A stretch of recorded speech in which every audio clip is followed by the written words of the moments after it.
சொன்ன மாதிரி உங்க ஊர் சூப்பரா இருக்கு. நான் கூட கிராமத்துக்கு வரலாமா வேண்டாமான்னு யோசிச்சேன். ஆனா நான் வராம இருந்திருந்தா எவ்வளவு விஷயங்களை மிஸ் பண்ணிருப்பேன். அச் அச் அச். ஏன் லிங்கோ நீ ஊருக்கு வந்து கிளைமேட் சேஞ்ச் ஒத்துக்கல போல தும்பிட்டே இருக்க பாரு. கிளைமேட் சேஞ்சும் இல்லை, வேற ஒன்றும் இல்லை. இவ குடுமியை வச்சு என் மூக்கில் ஆட்டிட்டு இருந்தா நான் தும்பாம வேற என்ன பண்ணுவேன்? இவ எப்ப பார்த்தாலும் என் குடுமி மேல குறை சொல்றதே வேலை. நீ மொட்டை போட்டிருக்கல்ல, அதான் என் குடுமி பார்த்தா உனக்கு பொறாமை. சரிப்பா, நாம எதுக்கு சும்மா சும்மா சண்டை போட்டுக்கணும்? டைம் வேஸ்ட் பண்ணாம போய் விளையாடல வாங்க. ஆமா ஆமாப்பா, நல்லா விளையாண்டு நல்லா பசி எடுக்கும்போது போய் பாட்டி வச்ச கோழிக்கறி குழம்பு சாப்பிட்டா அப்படி இருக்கும்.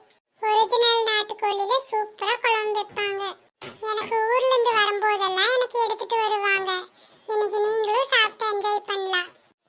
ஆனா என்ன மீனும் வந்திருந்தா நல்லா இருந்திருக்கும். ஆனா அவ ஊருக்கு போயிட்டா.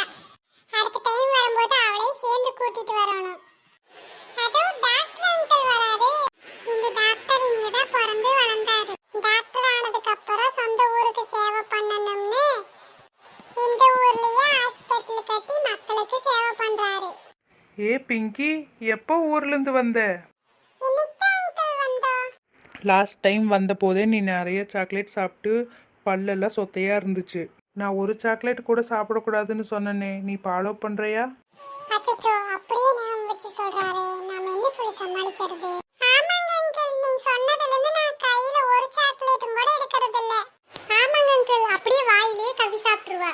ஏய் நீ கொஞ்ச நேரம் வாயை மூடு. அவ அப்படிதான் அங்கிள், எப்பவுமே தமாசு தமாசு. சரி, உன் ஃப்ரெண்ட்ஸ் யாராவது வேக்சினேஷன் போடலின்னா என் கிளினிக் கூட்டிட்டு வா. இன்ஜெக்ஷன் வச்சு குத்திடலாம். ரிங்கி என்னை மாட்டி விடுறியா? இரு.